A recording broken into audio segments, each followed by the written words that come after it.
बहुत उपकार है। सूर्य कहते हैं, हे शिव भक्त तपस्वियों, आपकी शिवजी में भक्ति अनुरक्ति को जानकर प्रसन्न हो। अस्तु आप लोगों की इसी इच्छा के, इसी श्रद्धा के भाव से भगवान की महती अनुकंपा लगती है आप पर। बिना उनकी अनुकंपा के ऐसी वृत्ति बन नहीं सकती। एक समय यही प्रश्न भगवती पार्वती ने और किसी जगह ब्रह्मा जी ने, विष्णु ने भी शिवजी से पूछा था। उनके द्वारा समय से पर अपने प्रियजनों को अति गुप्त और पवित्र व्रत, जिनकी धारणा करने से, नियम लेने से, श्रद्धा पूर्वक दत्तचित होकर के श्रवण करने से उनके मंगल गान को, उससे परम सुख की प्राप्ति होती है, मुक्ति की प्राप्ति होती है। न पाषाणे विद्यते देवा न काष्ठे न मुण्वये भावे हि विद्यते देव तस्मात् भावो हि कारणम। न तो प्रस्तर भगवान प्रतिमा में है, न काष्ठ मूर्ति में है, न मिट्टी में है, न स्वर्ण में, न रजत में, न ताम्र में, न धातुओं में। देवता अथवा भगवान तो भक्त की भावना में निवास करते हैं। मूर्ति तो हम केवल अपनी भावना को मूर्ति में बना करके उसमें भगवान का आवाहन करते हैं, उसमें भगवान को दर्शन करते हैं, उसमें भगवान की पूजा करते हैं। पाषाण में भावना जब आ जाती है तो फिर पाषाण नहीं रहता, वह तो जागृत हो जाता है। प्राण प्रतिष्ठा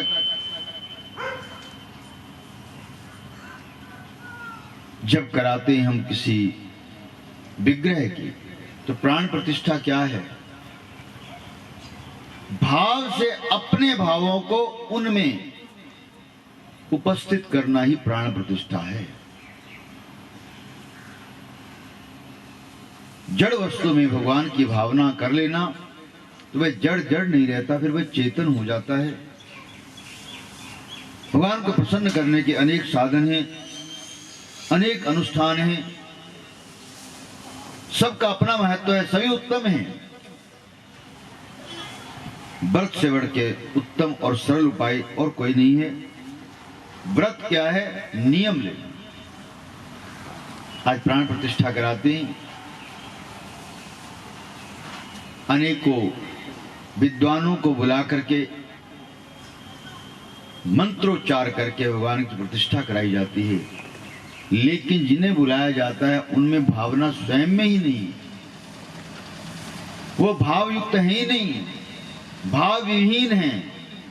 वो तो केवल अर्थ कमाने के लिए उन मंत्रों का उच्चारण कर रहे हैं। निस्वार्थ भाव से, भक्ति भाव से, श्रद्धा भाव से ना तो पूजा अर्चना करे, ना मंत्रोच्चार करे, वे तो केवल अपने अर्थ कमाने के लिए इस क्रिया को कर रहे हैं, भावयुक्त कर्म को नहीं कर रहे। इसलिए विधान बताया गया, मंदिर में, दिवालय में, शिवालय में जाते हैं, यदि भाव युक्त होकर के उन्हें स्थापित किया गया है, उनकी प्रतिष्ठा की गई है, तो वहां आपका भाव दुगना हो जाएगा। यदि वहां भी उस कार्य को करते समय केवल क्रिया की है धन कमाने के लिए, तो आपका भाव कभी वहां जागृत हो ही नहीं सकता। जब तक उनके समक्ष आप खड़े हैं, अंतर मन में जब आंख बंद करके ध्यान करते हैं, तो भीतर से जो मिलता है वो बाहर नहीं मिलता।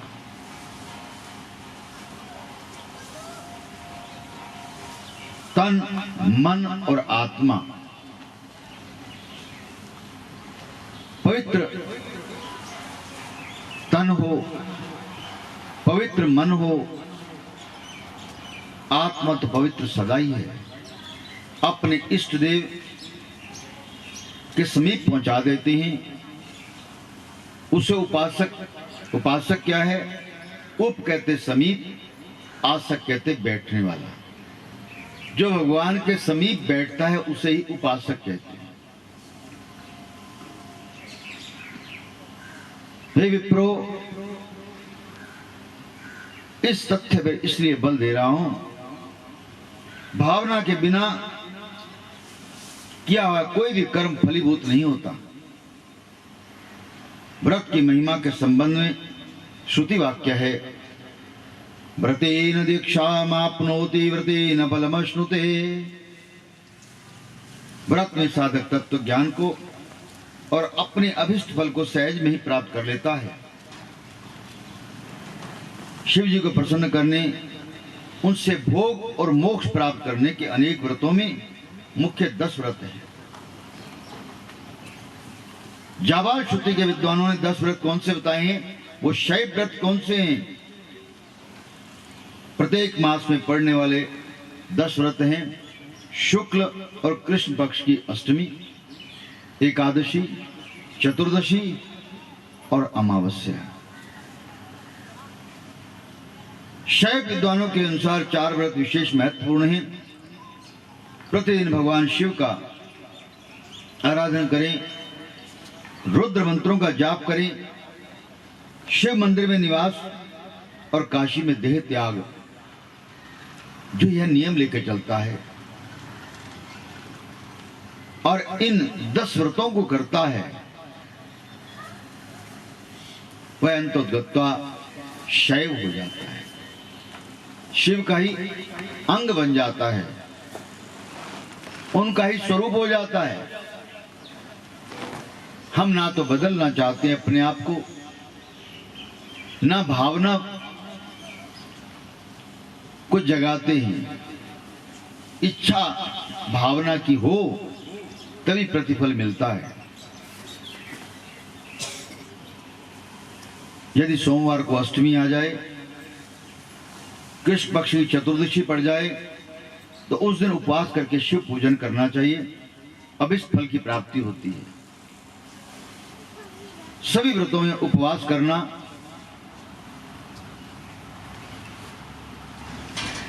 अनिवार्य होता है। उप कहते हैं समीप, वास बैठना, भगवान के सन्निकट बैठना ही उपवास है। उपवास का हमने अर्थ लगा लिया कि हमने अन्न का त्याग कर दिया, आज अन्न नहीं लेंगे, उसी को कोई व्रत कह देता है, कोई उपवास कह देता है। ना तो ये व्रत है, ना ये उपवास है।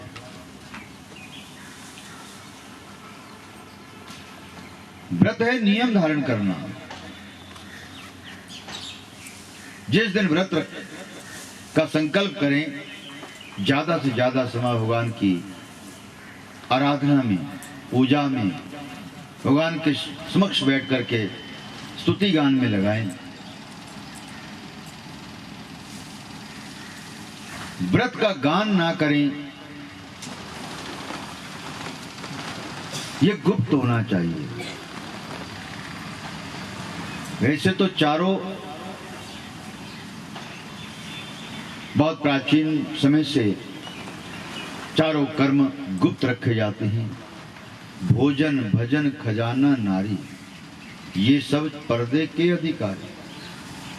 आज ना भोजन, ना भजन, ना खजाना और ना ही नारी, इन सब को पर्दे से बाहर कर दिया है।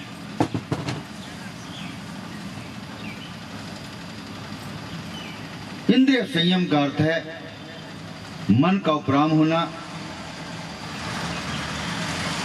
विषयाविनिवर्तते निराहारस्य देहिना रसवर्जम रसोप्यस्य परम दृष्टा निवर्तते। स्वाद को ना समझने वाला व्यक्ति स्वाद को महत्व नहीं देता।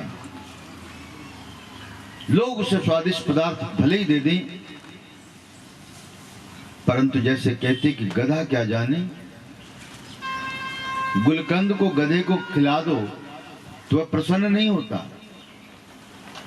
उसे क्या मालूम है इसका लाभ क्या होगा, इसका स्वाद क्या है।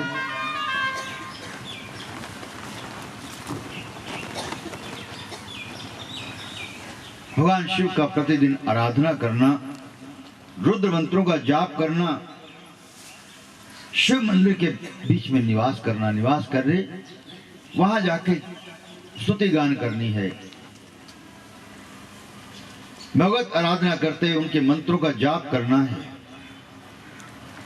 भागते भागते ना भजन होता है, ना भागते भागते भोजन होता है। अपने घर में भी भगवान के विग्रह को लाते हैं,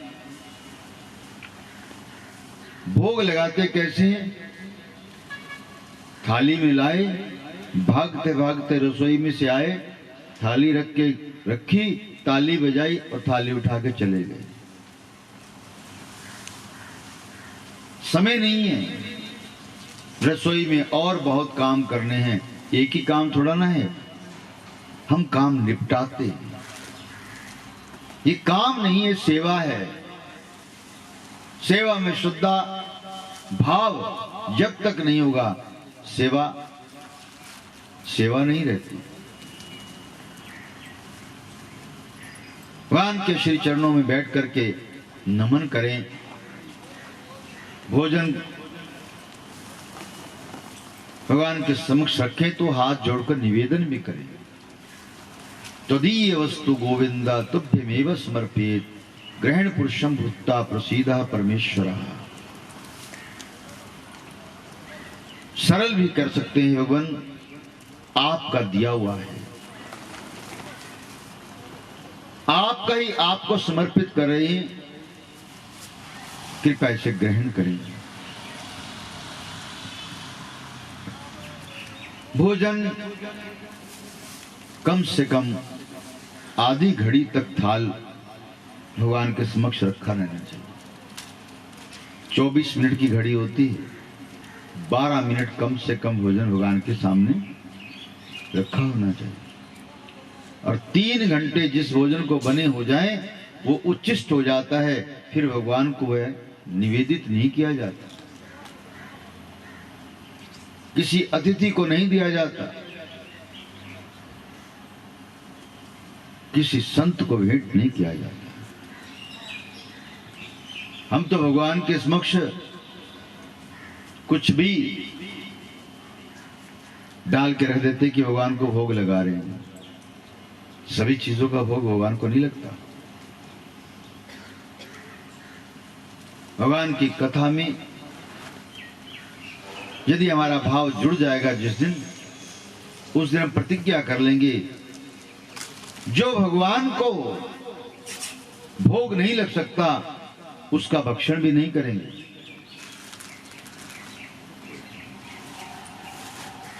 भगवान को जो श्रद्धा भक्ति से भोग लगा सकते हैं, केवल उसी का पान करेंगे, उसी का भक्षण करेंगे। ये पिज्जा, बर्गर, ये बिस्किट, ये सामान जो उच्छिष्ट हो चुका, न जाने कब बनाया, किसने बनाया, कहां बनाया, जिसमें श्रद्धा भाव नहीं है, भक्ति भाव नहीं है, वो भगवान के समक्ष रखना, ये भगवान की सेवा नहीं है।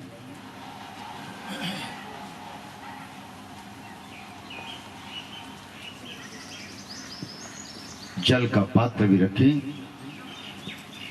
तो वह भी सम्मान से रखें। बिना ढके भोजन नहीं दिया जाता, बिना ढके जल भी नहीं दिया जाता।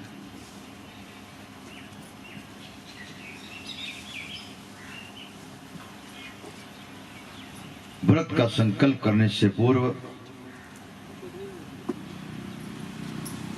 रात्रि में संकल्प करके शयन करना चाहिए कि प्रभु अब व्रत धारण कर लिया, मनसा वाचा कर्मणा, अब तो केवल आपके साथ ही मुझे बैठना है। प्रातःकाल ब्रह्म मुहूर्त में उठे, नित्य कर्मों से निवृत्त होकर के शुद्ध वस्त्रों को धारण करें, पूजा की सामग्री लेके शिवालय में जाएं, स्वयं षोडशोपचार पूजन कर सकते हैं तो बहुत अच्छा है, नहीं तो ब्राह्मण को बुलाकर के भी करा सकते हैं।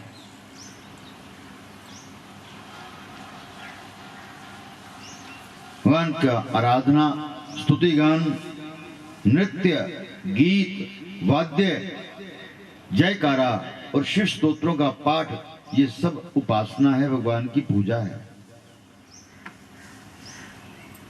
हो सके जिस दिन ये व्रत धारण करें तो पूरा दिन केवल भगवान की आराधना पूजा में ही निकले। जो नित्य कर्म करने हैं उसको करते हुए भी स्तोत्र गान करें, उसको करते हुए भजन गाएं और आनंद स्वरूप होकर के प्रसन्नता से उस दिवस को बिताएं। यदि उस दिवस में, जिस दिन व्रत है, आप में कोई भावना ही नहीं, क्रूरता आ गई, द्वेष आ गया, ईर्ष्या आ गई, लोभ आ गया, मोह आ गया, आलस्य आ गया, प्रमाद आ गया, तो आपका व्रत खंडित हो जाता है। जिस दिन व्रत किया है उस दिन में शैया पर बैठना भी नहीं चाहिए, बिल्कुल भूखे रहना या बहुत अधिक खाना, ये तो वैसे ही निषेध है। युक्त आहार विहार से, युक्त आहार विहार होना चाहिए। युक्त चेष्टस्य कर्मसु, चेष्टाएं भी युक्त होनी चाहिए। सूर्य कहते वर्ष भर में केवल एक ही व्रत करने से सभी व्रतों का फल मिल जाता है। यह व्रत है माघ मास के कृष्ण पक्ष की चतुर्दशी, शिवरात्रि के रूप में जो जाना जाता है, प्रसिद्ध है। उस दिन शिव पूजन होता है। आधी रात के समय यह तिथि पड़ती है। जब त्रयोदशी समाप्त हो जाती है और चतुर्दशी प्रारंभ होती है तो वहां से ये व्रत प्रारंभ होता है। उस दिन व्रत करना उपेक्षित है। साधक को प्रातःकाल नित्य कर्मों से निवृत्त होने के साथ ही शिवालय में जाएं, दत्तचित्त होकर के भक्ति भाव से भगवान शिव की आराधना करें, पूजा करें। शिवरात्रि का संकल्प दोहराएं, बार बार शिव का स्तोत्र गान करें, पूजन करें। काम क्रोध आदि मनोविकारों को अपने सन्निकट न आने दें, निर्विघ्न पूजा हो। इसके लिए जो नित्य कर्म हैं संसार के, परिवार के, उनसे निवृत्त होकर के ही जाएं या उनसे पहले चले जाएं। इसलिए कहा गया कि ब्रह्म मुहूर्त में स्नान करके पहला कर्म हमारा क्या होता है? भगवत आराधना। जब तक आप विशुद्ध नहीं हो जाते तब तक भगवान की आराधना भी नहीं कर सकते।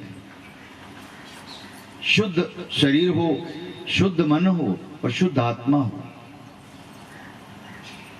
क्लेश को लेकर रात्रि को यदि शयन किया है,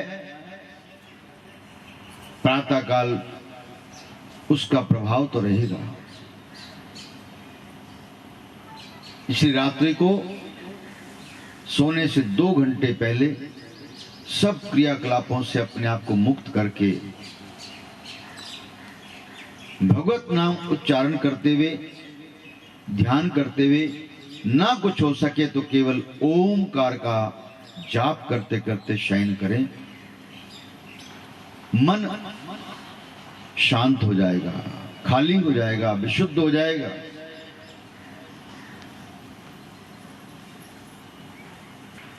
प्रातः काल के कार्य संपन्न करके साधक पूजा की सामग्री धूप दीप मधुपर्क नैवेद्य इससे षोडशोपचार पूजा करें। 8 प्रहर, 4 प्रहर दिन के और 4 प्रहर रात के शयन नहीं करना।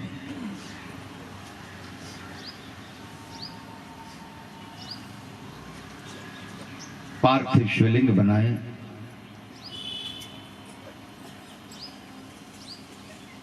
पूजा करें। अष्टपहर की पूजा करने के बाद उस पार्थिव शिवलिंग का विसर्जन करें।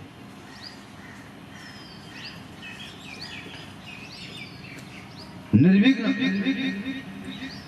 यह व्रत पूर्ण हो जाता है तो पूरा वर्ष आपको कोई और व्रत करने की आवश्यकता नहीं होती। निर्मल मन फिर प्रसन्न चित्त होकर के धर्म के साथ में जुड़ जाता है। भगवान भी उसके पीछे पीछे फिरते हैं। कबीरा मन निर्मल भया जैसे गंगानी, पाछे पाछे हरि फिरे कहत कबीर कबीर। इतने निर्मल हो जाएं कि भगवान भी आपके पीछे पीछे चलने लग जाए। पर हम तो भागते भागते भजन करते हैं, भागते भागते ही भोजन करते हैं। भावना से ना भोजन करे ना भावना से भजन करे, सब निपटा रहे हैं केवल।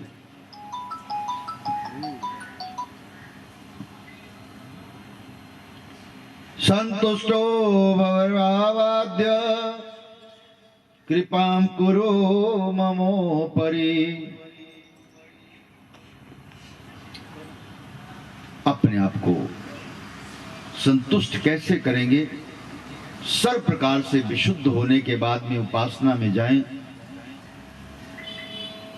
एवं व्रतं कृतं येन तस्मात् दूरो हरो हिना न शक्यते फलं भक्तों नादेयं विद्यते मम। सूर्य जी के मुख से शिव भक्ति की महिमा को सुनकर ईश्वर ने पूछा, भगवान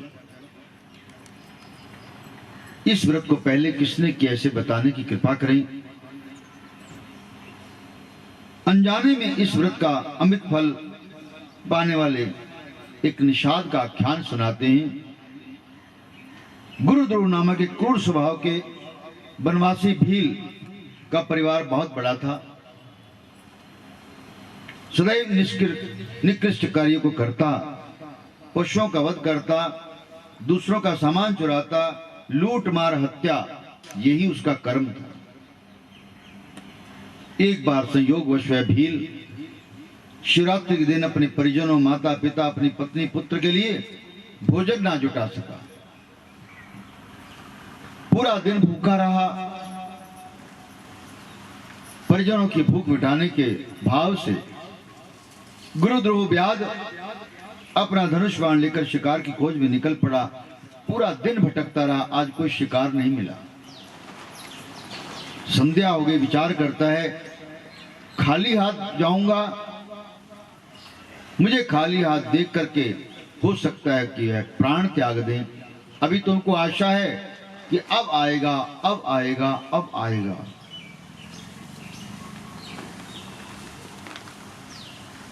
विचार करता है कि जलाशय के पास रात्रि को स्थान देख करके छिप जाता हूं। जंगली जीव, पशु जल पीने अवश्य आते हैं रात्रि को, तब उनका वध कर दूंगा।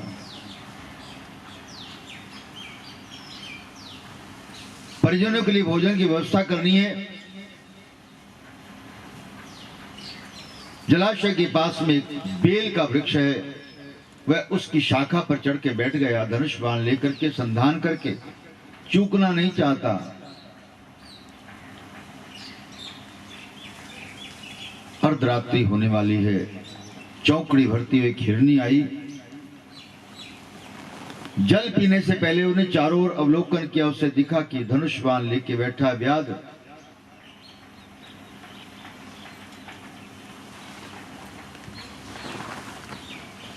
धनुष को संभाला जैसे ही तो जल का पात्र टेढ़ा हुआ, कुछ जल नीचे गिरा, कुछ बेल पत्र टूट के नीचे गिर गए।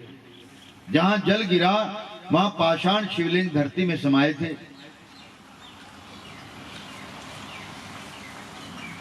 उस शिवजी पर बेल पत्र और जल चढ़ गया। मृगी ने वृक्ष पर बैठे अपनी ओर बाण संधान करके बैठे व्याध से कहा,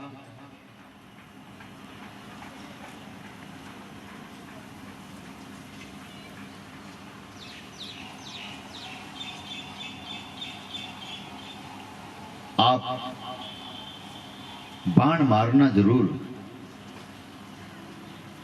पर मुझे जानना है कि आप मेरा वध किस लिए करना चाहते हैं।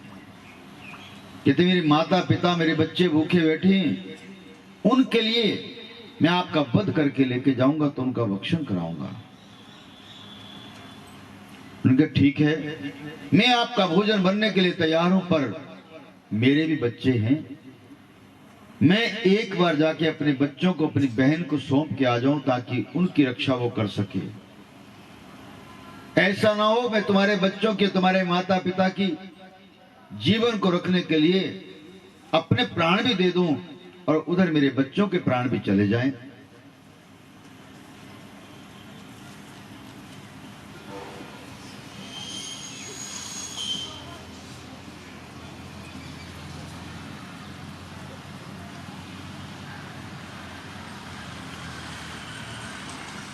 व्याध ने उसकी प्रार्थना को स्वीकार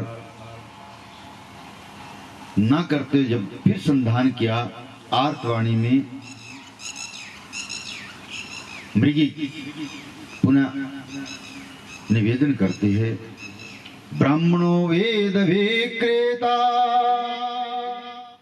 संध्याहीन स्त्री कालका स्त्रिया स्वामिनी आज्ञा समुल्लंघ्य क्रियान्विता इत्याद्यनेक शपथं मृगी कृत्वा स्थिता यदा तदा व्याध सविश्वस्य गच्छेति गृहमब्रवीत्। यदि मैं घर से ना लौटूं तो जो वेद विक्रेता ब्राह्मण है, जो पाप उसे लगता है वेदों को बेचने का, वो पाप मुझे लग जाए। पति से छल करके जो पर पुरुष के साथ में अनुराग करती है, जो पाप का फल उस स्त्री को मिलता हो, वो पाप मुझे मिल जाए यदि मैं वापस ना आऊं तो। अपने मित्र से जो विश्वासघात करता है, मित्र विश्वासघात का जो पाप है, जो फल उसको मिलना है, वो फल मुझे मिल जाए यदि मैं घर से वापस ना आऊं तो। उस पाप से मेरी जन्म जन्मांतर तक दुर्गति हो। मैं शपथ खा के कहती हूं, बच्चों की सुरक्षा करके, उनकी व्यवस्था करके मैं अवश्य लौट करके आऊंगी। मृगी के शपथ पर विश्वास करके व्याध ने जाने दिया। जल पीकर मृगी लौट गई। एक प्रहर गुजरा है, इधर हर पल वो व्याध सुमिरन करता है, हे निरंजन शिव, आप एकांत में वास करते हैं, अपने पास कुछ नहीं रखते। आज ये मृगी भी मेरे लिए अपने प्राणों को निछावर करने के लिए तैयार है और अपने बच्चों की रक्षा भी करना चाहती है। इतने में मृगी वापस आई। ही व्याध मैं आपके लिए अपना शरीर देने के लिए आ गई हूं। व्यास को बड़ा विस्मय हुआ।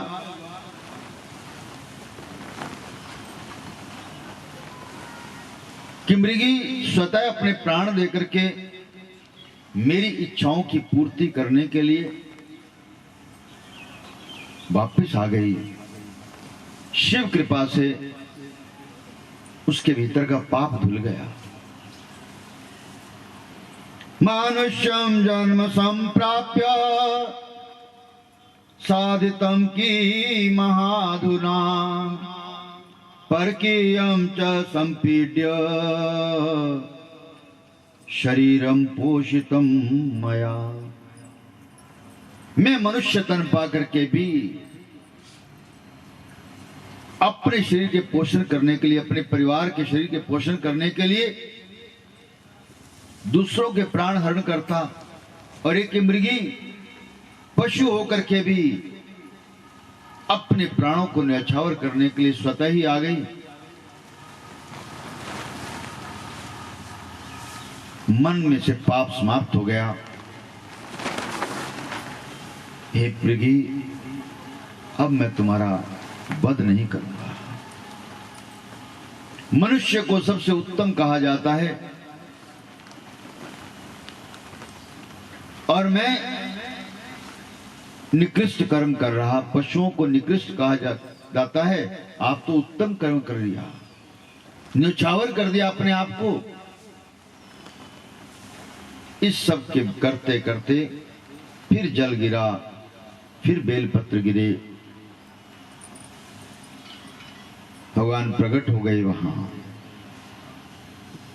वरम ब्रूहि प्रसन्नोस्मि व्रतेनानेन भिल्लका। मैं तुम्हारे इस व्रत से बहुत प्रसन्न हूं हे भील। कहते प्रभु मैंने तो कोई व्रत भावना से किया ही नहीं। कहते भावना से व्रत भले ही नहीं किया, भले अनजाने में किया, पर जो आपका भाव बदल गया, आप पापी हृदय था, आज पुण्यशाली बन गया, आपका पाप समाप्त हो गया। मृग भी पशु योनि में रहते हुए जब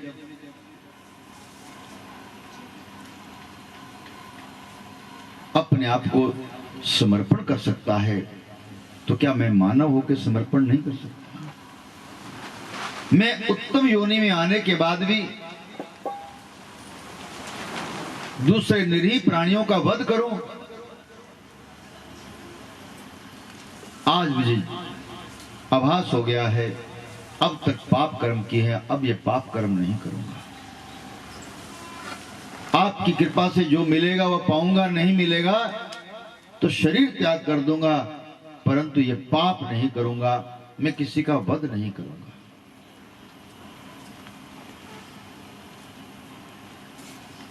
आज व्याध कहता है,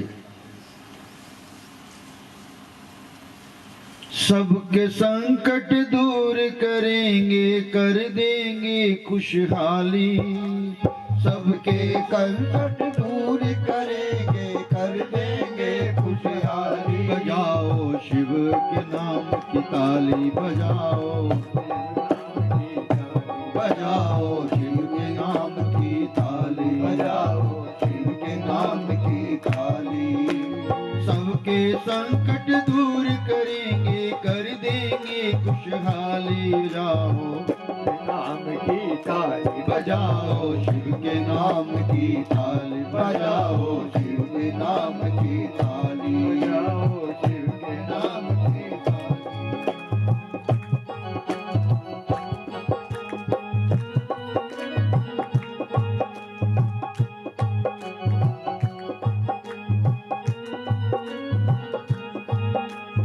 देवों के देव महादेव अविनाशी, देवों के देव महादेव अविनाशी।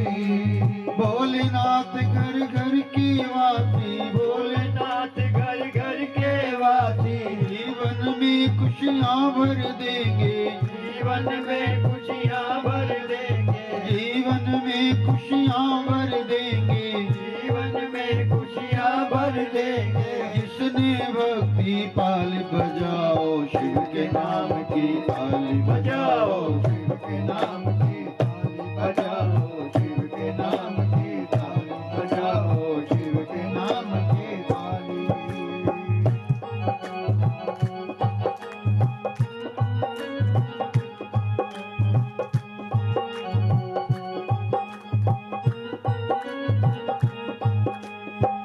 प्रेम सुधा करुणा के सागर, प्रेम सुधा करुणा के सागर, प्रेम सुधा करुणा के सागर, प्रेम सुधा करुणा के सागर। कर लो पूजा दर पे आकर, कर लो पूजा दर पे आकर। आशुतोष ये अवडर दानी, आशुतोष ये अवघर दानी, आशुतोष ये अवडर दानी, आशुतोष ये अवघर दानी। ना लौटा में खाली बजाओ शिव के नाम की ताली बजाओ, शिव के नाम की ताली बजाओ, शिव के नाम की ताली बजाओ, शिव के नाम की ताली।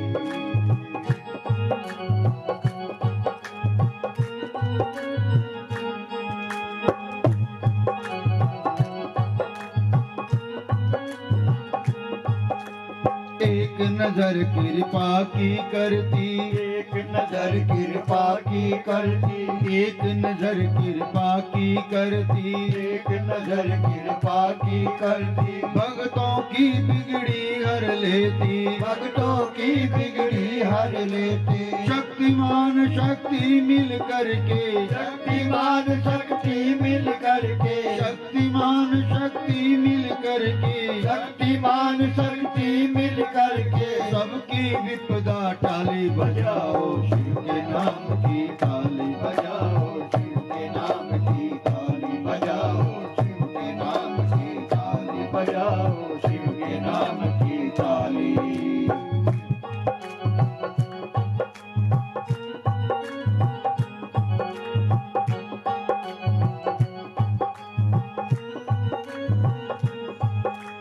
ले गए हमारे, ले गए हमारे, ले गए हमारे, ले गए हमारे। दुख बोले बाबा ले गए, दुख बोले बाबा ले गए, हमारे दुख बाबा ले गए, हमारे दुख बाबा ले गए।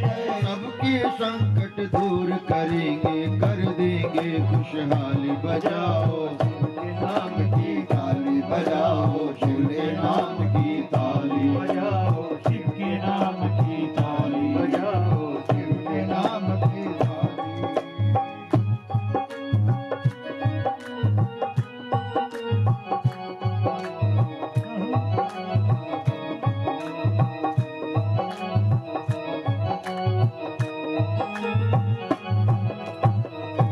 शृणु व्यादाग्रभोगास्त्वाम् भुक्ष दिव्यान् यतेप्सितान्, राजधानीं समाश्रित्य सिंहवीरपुरी पराम्। अनपाया वंशवृद्धि श्लाघ्यसुरैरपि, गुह्ये रामस्तव्याद समाययस्ति निश्चितम्। करिष्यति त्वया मैत्रीं मद्भक्ता सहकारक, मत्सेवासक्तदेवास्त्वं मुक्तियास्यसि दुर्लभाम्। भगवान शिव ने दर्शन दे के कहा, हे वत्स, आज से आप सिंगरौरपुर में अपनी राजधानी बना के रहो, यहाँ के राजा होगे, उत्तम भोगों का भोग करोगे, तुम्हारे वंश की अभिष्ट वृद्धि होगी, तुम्हारी संतति के गुणों से देवता भी ईर्ष्या करेंगे। मेरे भक्तों पर विशेष अनुग्रह करने वाले भगवान श्री राम एक दिन चलकर तुम्हारे घर पर आएंगे। मेरे पति तुम्हारी अनन्य भक्ति बनी रहेगी, जिसके फलस्वरूप तुम देह त्यागने पर पाप योगियों के लिए दुर्लभ परम पद को प्राप्त करोगे। हे शिव भक्तों, भगवान शिव के पुण्य दर्शन में मृग भी पशु योनि से मुक्त होकर स्वर्ग धाम को चले गए। भगवान शिव उस स्थान पर व्याघ्रेश्वर नाम से स्थित हो गए। शिवरात्रि का व्रत करने का इतना बड़ा पुण्य मिला। एक व्याध आज शैव हो गया और भगवान के प्रताप से किंकर से राजा हो गया।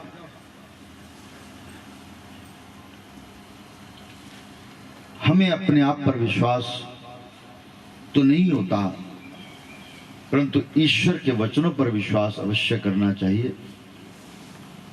ऋषियों ने अपने अनुभव को ही कहा है।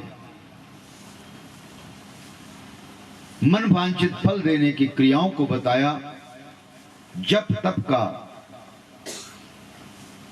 अनुकरण करने वाले उसके फलश्रुति को, फल लाभ को बताया है। ऋषि बोले, महात्मा सूत जी, भगवान शंकर के 12 ज्योतिर्लिंगों के प्रादुर्भाव के इतिहास और शिवरात्रि के व्रत की महिमा सुनाकर आपने ज्ञानवर्धक शिव भक्ति में हमारी रुचि को परिपक्व किया है। इसके लिए हम आपको उपकार मानते हैं, आपका धन्यवाद करते हैं। नरक में गिराने वाले कुछ विशिष्ट पापों की जानकारी कराने की कृपा करें कि नरक क्यों प्राप्त होता है प्राणी को, कौन से ऐसे पाप कर्म हैं जिनको करने से नरक की प्राप्ति होती है। कृपा उनका वर्णन अवश्य करें। सूर्य कहते आप सावधान होकर श्रवण करें। कर्म करने के आप स्वतंत्र हैं, फल के लिए आप स्वतंत्र नहीं हैं। कर्म आप करते समय अपने आप को संभाल सकते हैं, जैसा कर्म करेंगे वैसा ही फल प्राप्त होगा। कर्म प्रधान विश्व करि राखा, जो जस करहि सो तस फल चाखा। जैसा कर्म करेंगे वैसा ही तो फल प्राप्त होगा। पापों की 3 श्रेणियां हैं, एक मानसिक, एक वाचिक और एक शारीरिक। मानसिक पाप क्या है? मन से किए जाने वाले घोर नरक में गिराने वाले पाप हैं, निकृष्ट कर्म हैं। परिस्त्री पर अधिकार करने का संकल्प ये पाप है। पराये धन को हड़पने की इच्छा ये पाप है। दूसरे को हानि पहुंचाने का विचार ये पाप है। वर्जित कामों, मदिरा सेवन, द्यूत, वैश्यगमन, चोरी, इन्हें करने की इच्छा ये भी पाप है। ये चारों नरकगामी बनाने वाले हैं। ये मानसिक पाप है, जो प्रत्यक्ष में आप नहीं करते लेकिन मानसिक पाप करते हैं। ये कोई भी प्राणी इससे अछूता नहीं रह सकता। इसलिए मानसिक कर्म ये ना बने। अपने आप को सदा सर्वदा भगवत आराधना में लिप्त करें। हर पल हर क्षण जब तक आप जागृत हैं, नाम का आश्रय लेकर के रहें। कर्म कोई भी करें, घर गृहस्थी का करें, व्यापार करें, सामाजिक कर्म करें, सेवा करें, पर ये भूले ना कि ये कर्म पर अधिकार है मेरा। कर्म करते समय कोई पाप ना हो जाए, इसका अवश्य ध्यान करें।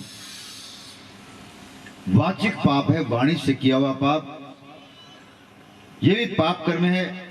इसके करने से भी नरक में गिरना पड़ता है। असंगत प्रलाप अर्थात क्या? बेसिर पैर की डींग हाँकते रहना, मैं ऐसा, मैंने ये किया, मैंने ये किया।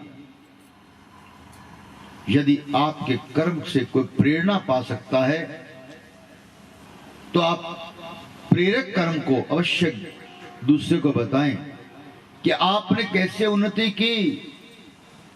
आप किंकर थे, आज बड़े कैसे बने। आपने शिव आराधना करके संतुष्टि को कैसे पाया, इसे अवश्य बताएं। सन्मार्ग कहां से मिला, किसकी प्रेरणा से मिला, ये अवश्य बताएं। किस तीर्थ में जाकर के आपको विश्रांति मिली, ये अवश्य बताएं। गंगा जल पान करके, गंगा में स्नान करके, गंगा का दर्शन करके जो आपके अनुभव हैं वो अवश्य बताएं। ये सत्कर्म है। इससे ना किसी का विनाश होने वाला है और ना ही पाप होने वाला है। असत्य भाषण करना ये पाप है,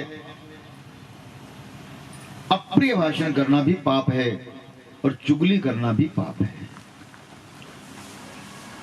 किसी का किया हुआ निकृष्ट कर्म यदि आपको पता चल जाए, उसको बंद कर दो, आगे मत कहो किसी को, अन्यथा उसके पाप आपको प्राप्त हो जाएंगे, जिसकी आप निंदा करोगे, जिसकी चुगली करोगे।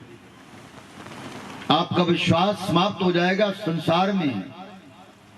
यदि आप किसी के प्रति दुर्भावना रखते हैं और उन विचारों को दूसरों को कहते हैं, तो उसके तो दुर्विचार समाप्त हो जाएंगे, उसके पाप समाप्त हो जाएंगे, और आप उसमें लिप्त हो जाओगे। उस पाप का फल आपको भोगना पड़ेगा। वह तो मुक्त हो जाएगा और आप बद्ध हो जाएंगे, बंध जाएंगे उन पाप कर्मों में।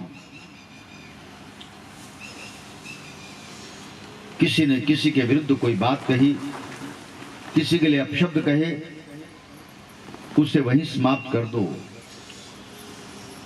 जल में बहा दो उन विचारों को, पृथ्वी में दबा दो उन विचारों को, अग्नि में जला दो उन विचारों को। ऐसा संकल्प करना प्रारंभ करें। यदि आप कहीं पवित्र नदी के किनारे संकल्प करो कि ये जो जो विचार थे मैं सब आपको समर्पित कर रही हूं, अग्नि जलाई, अग्निहोत्र करने के लिए सर्वप्रथम उन कुविचारों को वहां भस्म कर दें। हे अग्निदेव, हम प्रार्थना करने के लिए आए हैं कि जिन देवताओं के लिए आपको आहुति देंगे वो तो आप उनको पहुंचा देना, लेकिन मेरे भीतर में जो निकृष्ट भावनाएं हैं पहले इनका भस्म करना चाहते हैं। जब इससे भस्मीभूत हो जाएंगे तो मेरे हृदय में शुद्ध भाव जागृत हो जाएंगे। यदि आप गए हैं कहीं बाहर खेत के पास, वहां बैठ जाएं, छोटा गड्ढा बनाएं, उन विचारों को संकल्प करें कि सब में हे मां तुझे अर्पित करने के लिए आए हैं। दबा रहे हैं जैसे मैं दबा के जा रहे हैं, ऐसे आप इसको दबा रहने दें, इसे जागृत ना करें, तो आप पाप से बच जाएंगे, ताप से बच जाएंगे, श्राप से बच जाएंगे।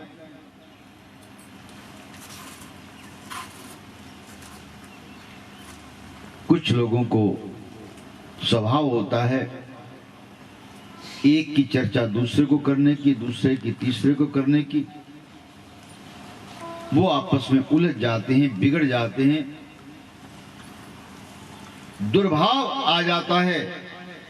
किसी को भिड़ा देना ये सत्कर्म नहीं है, सबसे निकृष्ट कर्म है। और यदि कोई ऐसा कार्य करता है उसका गायन भी नहीं करना अपने को। कौन कर रहा है करे, हमारे मन में ना आए, हमारी वाणी में भी ना आए। तीसरा पाप कर्म है शारीरिक। तीसरे प्रकार के कर्म है जो शरीर के द्वारा किए जाते हैं। मन वचन और कर्म से दूसरों को दुख पहुंचाना, गाली गलौज करना, मारपीट करना, अभक्ष्य भक्षण करना, मांस मछली अंडा इनका भोजन करना, मदिरा सेवन करना, बलात्कार करना, बल प्रयोग करना, दुर्बल को सताना, किसी से कराए हुए कार्य का उसको पारिश्रमिक ना देना, किसी के द्रव्य को छीन लेना, किसी की पत्नी किसी की कन्या को छीन लेना, गुरु मित्र शिष्य और पुत्र की स्त्री से संबंध बनाना, ये सब पाप कर्म है। इनको तो मन में भी ना आ जाए, इसलिए सचेत होकर के चलें। प्राणी मात्र में भगवान के दर्शन करना प्रारंभ कर दें तो पाप कर्म नहीं होगा। ना जाने किस वेश में नारायण मिल जाए। ये सारे महापातक हैं। मनुष्य को अनंत काल तक नरक भुगतना पड़ता है। हे विप्रो, कुछ उपपातक हैं जो अनजाने में हो जाते हैं, आपको मालूम भी नहीं पड़ता और आप वह दुष्कर्म कर जाते हैं। ब्राह्मणों को दान दे करके वापस ले लेना या संकल्प करके देना नहीं, अपने निराश्रित वृद्ध माता पिता को आश्रयहीन कर देना, घर से निकाल देना, वृद्धाश्रम भेज देना, ये भी पाप कर्म है। निरपराध प्राणियों को पीड़ित करना, कुलीन पतिव्रता स्त्रियों को मिथ्या कलंकित करना, ऋण लेकर चुकता न करना, सहायता का वचन देकर मुकर जाना, मिथ्या साक्ष्य देना, झूठी गवाहियां देना, निहत्थे पर वार करना, शरणागत की रक्षा न करना, संकटग्रस्त व्यक्ति की सहायता न करना, अपितु उससे लाभ लेना। कोई संकट में फंसा हो, उससे लाभ अर्जित करने के लिए उसकी सहायता का बहाना बना करके उससे धन ग्रहण करना, किसी के कार्य को कराने के लिए सुविधा शुल्क लेना, रिश्वत लेना, ये सब पाप कर्म है। मंदिर, कूप, बापी, सरोवर, इनको दूषित करना या वहां तोड़ फोड़ करना, हानि पहुंचाना, पशुओं पर उनकी सामर्थ्य से अधिक बोझा डालना, उनसे अधिक काम लेना, कम भोजन देना, उनको विश्राम न करने देना, वृद्धों को, अनाथों को, असहायों को और विधवाओं के साथ में अमानवीय व्यवहार करना, यह भी पाप है। यदि आप उनकी सहायता नहीं कर सकते तो उन पर अमानवीय व्यवहार भी ना करें, दुष्कर्म है। ये सब के सब व्यासदेव कहते हैं, श्रूयतां धर्म सर्वस्य श्रुत्वा चैवावधार्यताम्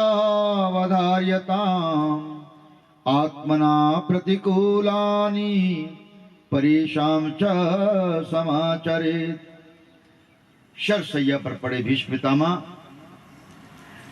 अपने सामने बैठे पांडवों और जो बचे हुए कौरवों की सेना में से व्यक्ति हैं, धर्म का निष्कर्ष बताते हुए कहते हैं, हे प्रिय कुरुवंशो, मैं तुम लोगों को अंतिम घड़ी में धर्म का निचोड़ बताता हूं। उसे सुनने जानने से लाभ तभी होगा जब आप इसे अंगीकार करेंगे, अपने जीवन में उतारेंगे, उसके अनुसार आचरण करेंगे। धर्म का सार है, प्रत्येक स्थिति में तुम दूसरों से अपने लिए जिस व्यवहार की उपेक्षा करते हो, उनके साथ वैसा ही व्यवहार करो जिसको आप भी कर सके, आप सहन भी कर सके। वही न्याय संगत धर्म है। विपरीत आचरण अधर्म, अन्यथा पाप है। धर्म का फल यहां शारीरिक सुख और मानसिक शांति की प्राप्ति होना है। पाप का फल दुख है, संताप और क्लेश है। यदि प्राणी आचरण करने से पूर्व विचार कर लेगा, पाप कर्म करने से बच जाएगा। सफलता का अर्थ है भविष्य के दुखों से निवृत्ति, सुख में जीवन मिल जाए। ऋषि ने पूछा है, विप्र श्रेष्ठ सूत जी महाराज, मृत्यु काल के निकट आने को जानकारी हो जाए, कैसा संभव है? वो लक्षणों को बताएं जिससे हमें पहले पता चल जाए कि अब मृत्यु होने वाली है। अति दुर्लभ है यह जानना, लेकिन उसके लक्षण बताए गए हैं। जब यह लक्षण आपको दिखाई दे तो मान लेना चाहिए अधिक से अधिक 6 मास तक आपका जीवन शेष है।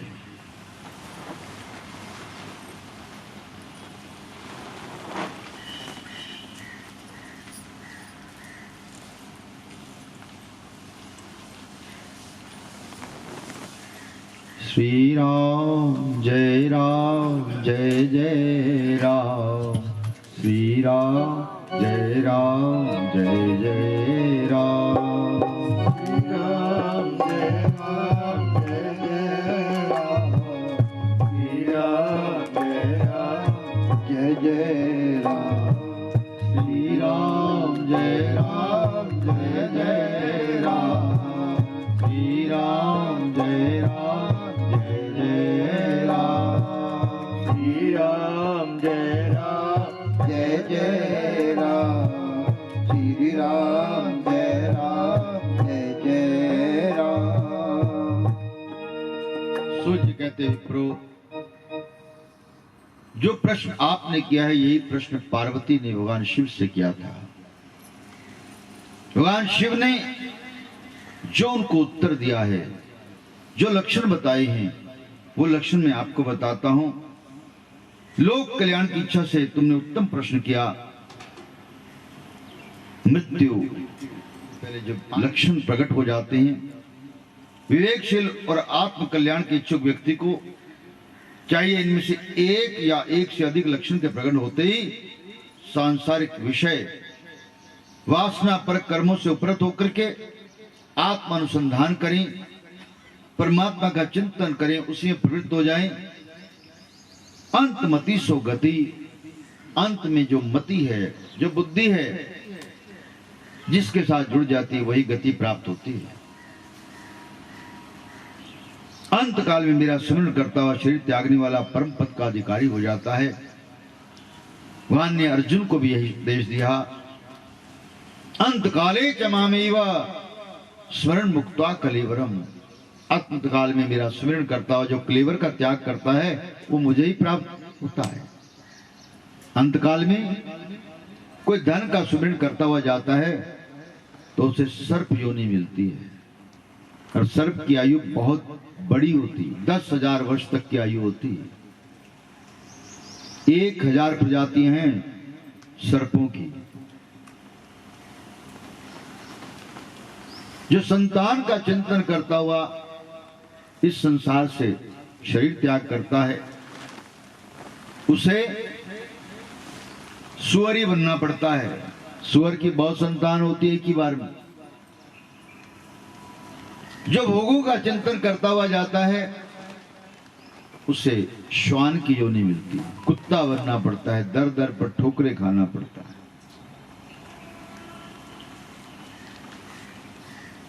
अनेक प्रकार के लक्षण बताए गए।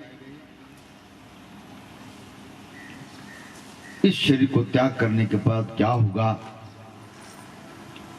अंत काल में उनको बहुत पुण्यात्मा माना जाता है कि जो कुछ ही पल में शरीर का त्याग करके संसार से चले जाते हैं, और कुछ तो बहुत काल तक इस द्वंद्व के साथ में अपने आप को झगड़ते रहते हैं, लड़ते रहते हैं। ना उठ सकते हैं, ना बैठ सकते हैं, न चल सकते हैं, न खा सकते हैं, असहाय हो जाते हैं। शरीर में अनेकों रोग एकत्रित हो जाते हैं, और कुछ के तो शरीर में कृमि पड़ जाते हैं, कीड़े पड़ जाते हैं,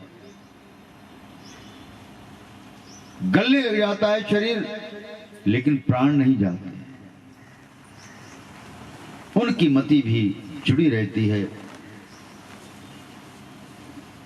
नारद जी ने एक बार भगवान से कहा, प्रभु मृत्यु लोक के जीवों को मृत्यु तो सुख दे दो।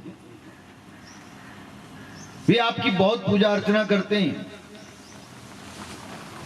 उन्हें तो स्वर्ग लोक दे देना चाहिए जिन्होंने जीवन काल में आपकी पूजा अर्चना की हो।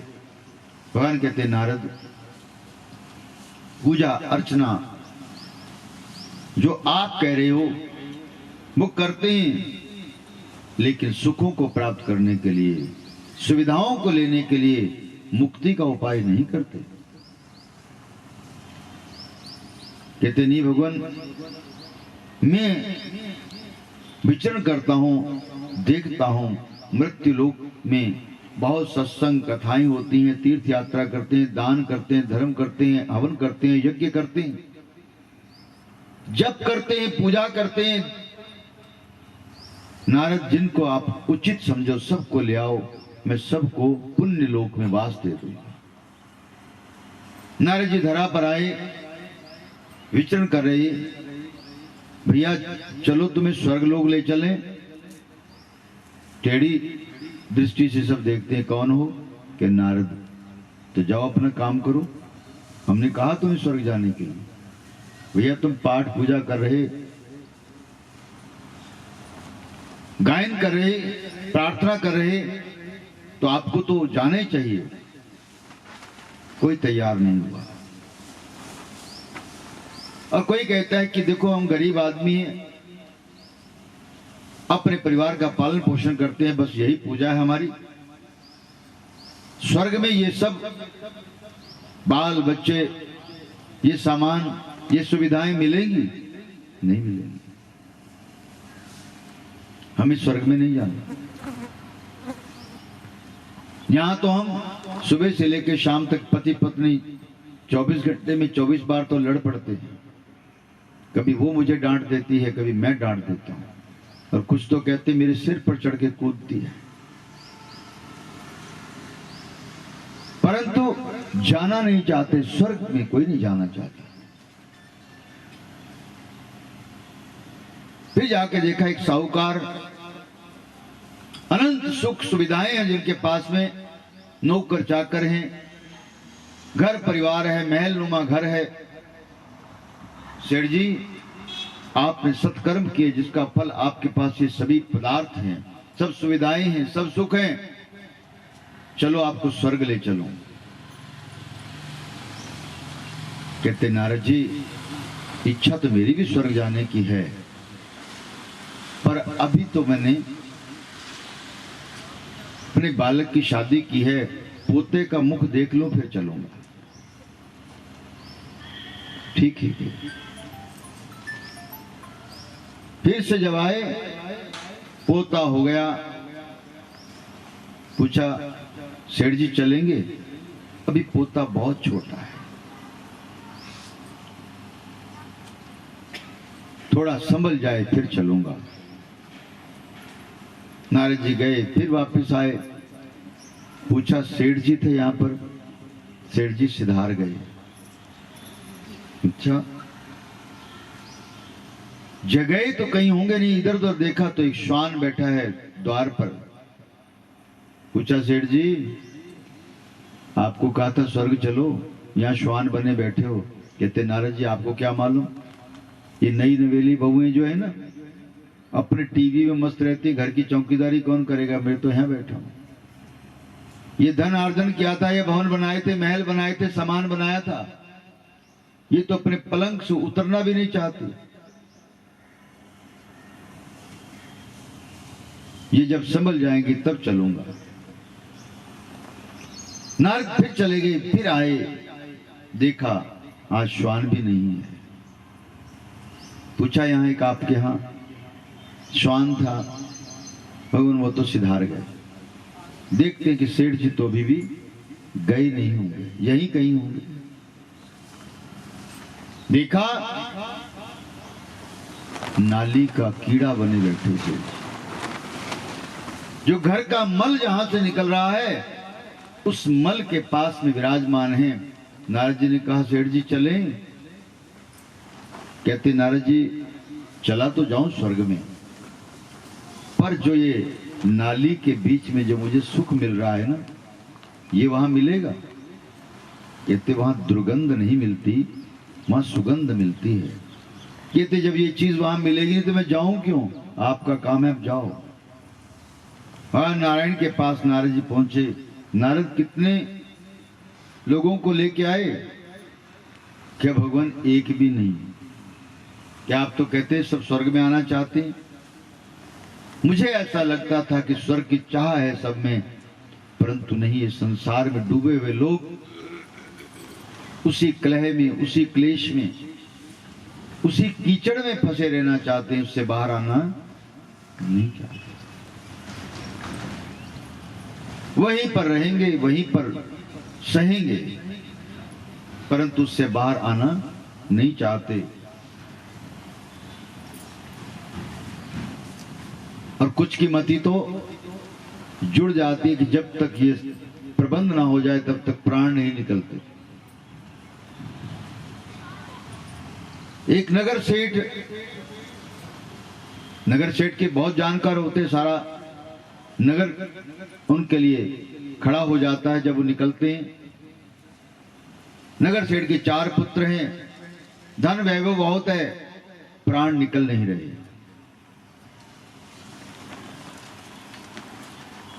बहुत बड़े बड़े वैद्यों को बुला के लाए कि देखिए चल करके। सब वैद्य कहते कि हमें कुछ समझ में नहीं आ रहा। संतों के पास गए, प्रभु आप एक बार आके देख लेते। संत आए, देखा कि सेठ जी की दृष्टि कहां है। दृष्टि कहां जुड़ी है? गाय के मुख में झाड़ू है, मुख से वाणी अवरुद्ध हो गई और झाड़ू गाय ने अपने मुख में रखा है। आंख से इशारा करते, हाथ उठता नहीं, मुख से वाणी नहीं निकलती, बार बार उधर दृष्टि जाती, आंखों से आंसू बहाते कि झाड़ू खा गई गाय। संत ने कहा ये झाड़ू गाय के मुख से पकड़ लो। जहां मुख से झाड़ू निकला उधर सेठ जी के प्राण विसर्जन। उस धन का क्या किया, वैभव का क्या किया कि प्राण अटके तो किस में जाकर के? झाड़ू में। इसलिए कहते कि अंत काल में जो सुमिरन करने लग जाता है, परमात्मा चिंतन करना प्रारंभ कर देता है, उसका मरना सुखद हो जाता है। फिर उसकी दुर्गति नहीं होती, सदगति होती है। लक्षण बताए हैं, अचानक शरीर का पीला या सफेद पड़ जाना, ऊपर से कुछ कुछ लाल दिखाई देने लगना, मुंह, कान, नाक, जिब्बा इनका स्तंभन हो जाना, रुक जाना, सूर्य चंद्र एवं प्रकाश का धुंधला दिखाई देना, शरीर के किसी वाम अंग के, पुरुष का बायां अंग और स्त्री का दायां अंग जैसे पैर, आंख, हाथ निरंतर कंपायमान हो जाए या फड़कने लगे तो जान लेना चाहिए अब आपकी आयु ज्यादा नहीं रही। शरीर के सब अंगों का अकड़ जाना, तालू का सूख जाना, यह भी लक्षण है कि मृत्यु निकट है। वात, पित्त, कफ आदि के कारण निरंतर यदि नासिका से जल बहने लगे तब भी जान लेना चाहिए कि अब मृत्यु निकट है। मुख और कंठ का सूखना, जीभ का फूलना, दांतों से मवाद निकलना निरंतर, कोई उपाय ना हो सकना, तब भी जान लेना चाहिए कि मृत्यु निकट है। ऐसा नहीं कि आपने बर्गर पिज्जा खाया और रात को मुख में रख के सो गए, मुख धोया नहीं, और प्रातः देखा तो बहुत सा मुख से मल निकल रहा है, तो बस सोच ले हाय मैं तो मरने वाला हूं, मैं तो मरने वाली हूं, 6 महीने रह गए। मुख शुद्ध करके ही रात को शयन करना चाहिए। कितना ही देरी हो जाए, किसी भी समय हो जाए, लेकिन बिना मुख शुद्ध किए रात को शयन नहीं करना चाहिए।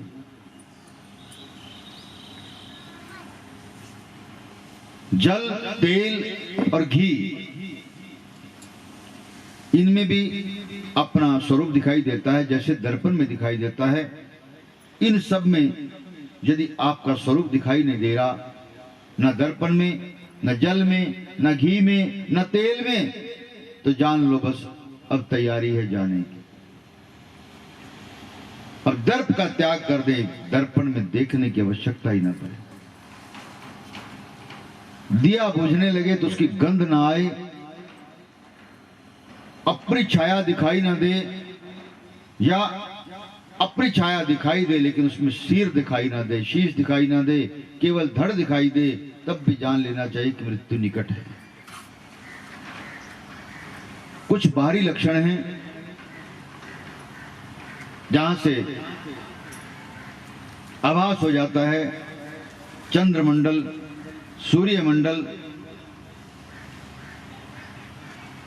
का प्रभाव प्रभावहीन दिखना या लाल रंग का दिखाई देना, तारामंडल का दिखाई ना देना, ये किसके लिए है? जिसका दृष्टि वैसे तो ठीक है, पास की और दूर की, लेकिन तारा ना दिखाई दे तो मान लेना चाहिए कि अब समय निकट है। मन की दृढ़ता, मूढ़ता के कारण दिशाओं की जानकारी न रहना, रात्रि में इंद्रधनुष का और दिन में उल्कापात का दृश्य दिखाई देना, गीध और कौवों का अकस्मात व्यक्ति के आसपास मंडराना, ये भी लक्षण है मृत्यु के। सूर्य और चंद्रमा को राहु केतु ने जैसे ग्रस रखा है, हर समय यही दिखाई देते रहना कि सूर्य को ग्रस लिया, चंद्रमा को ग्रस लिया, ग्रहण स्वरूप में दिखाई देने लगे, तब भी जान लेना कि मृत्यु निकट है। गीध कोई कबूतर का सिर पर आकर बैठना, नीली मक्खियों से अचानक घिर जाना, मध्याह्न में बाहर घूमने की इच्छा जागना, ये सब मृत्यु के लक्षण है।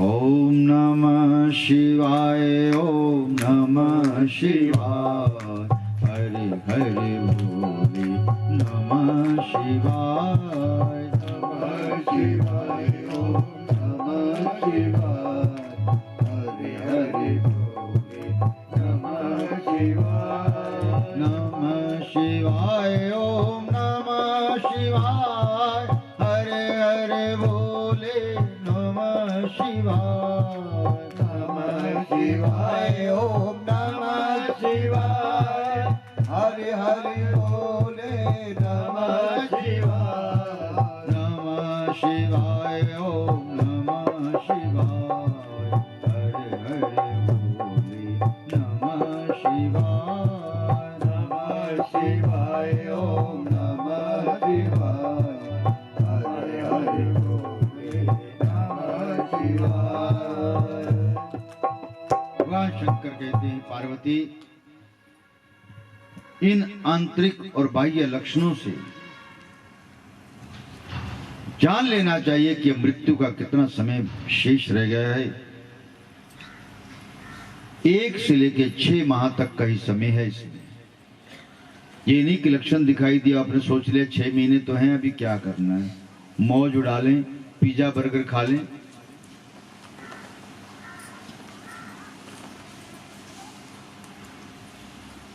एकाग्र चित्त होकर के भगवान की शरण में जाना चाहिए। परीक्षित को तो 7 दिन पहले ही पता चला था और उन्होंने अपने मोह का क्षय करवाने के लिए प्रयत्न किया, मोक्ष की प्राप्ति की। ये लक्षणों से आपको पता चल जाता है कि आप 1 माह तक तो भी हैं।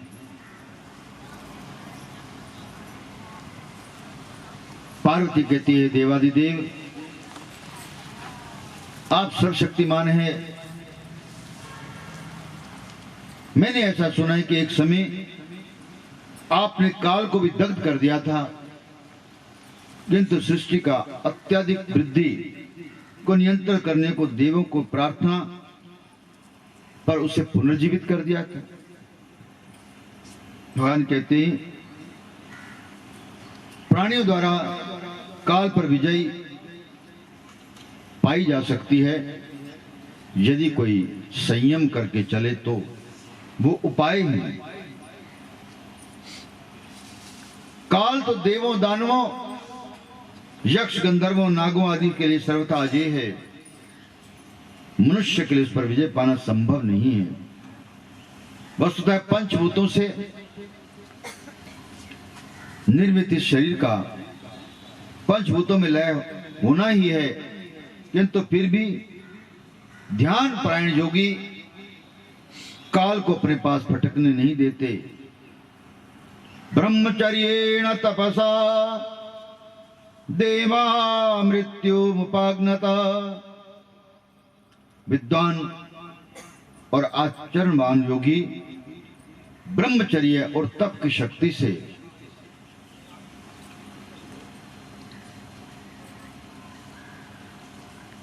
काल को अपने से दूर रख सकते हैं और रखने में सफल भी हुए हैं। काल को जीतने की इच्छा करने वाले योगी को नियमित साधना करने से उपेक्षित फल प्राप्त होता है। योगी को एकांत में स्वच्छ स्थान पर सुखद आसन पर बैठ करके प्राणायाम करें, मन को स्थिर करें। रात्रि में जब सब सो जाते हैं उस समय दीपक बुझा करके अंधकार में साधना करनी चाहिए। या निशा सर्वभूतानां तस्यां जागृति संयमी यस्यां जागृति भूतानि सा निशा पश्यतो मुने। जब पूरा संसार सोता है तब योगी जागता है। उनकी रात्रि नहीं होती, उनका दिन हो जाता है, सारा संसार शांत हो जाता है, कोलाहल नहीं होता, एकांत हो जाता है, शांत हो जाता है। उस समय जो साधना की जाती है उसका फल प्राप्त होता है। इसलिए कुछ योगी जन तो रात्रि को दूसरे प्रहर के बाद जाग जाते हैं, स्नान करके अपनी साधना में लीन हो जाते हैं। सर्व जगत तो ये जानता है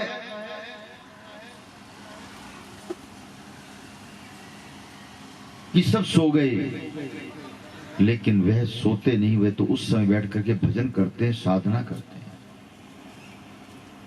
जागण राम प्यारे बेले अमृत दे, जागण राम प्यारे बेले अमृत दे, जागण राम प्यारे बेले अमृत दे, जागण राम प्यारे बेले अमृत दे, अमृत वेले अमृत वसदा, अमृत वेले अमृत वसदा, अमृत वेले अमृत वसदा, अमृत वेले अमृत वसदा, कष्ट दूर हो जांदा तन दा, दूर हो जांदा तन दा, झिलमिल चमकण तारे वेले अमृत दे, जागण राम प्यारे वेले अमृत दे, जागण राम प्यारे वेले अमृत दे।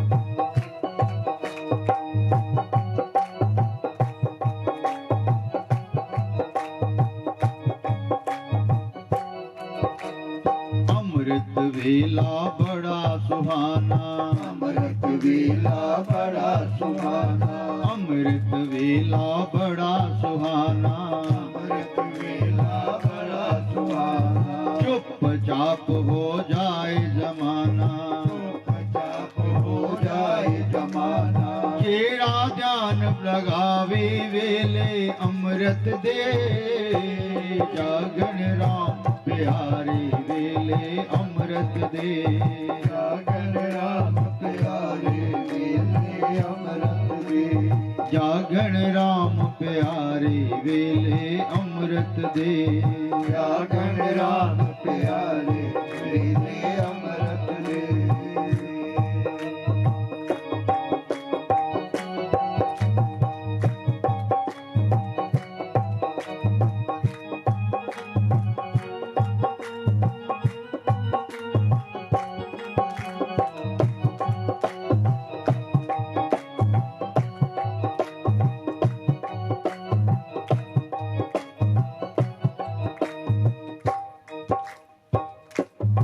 अमृत वेले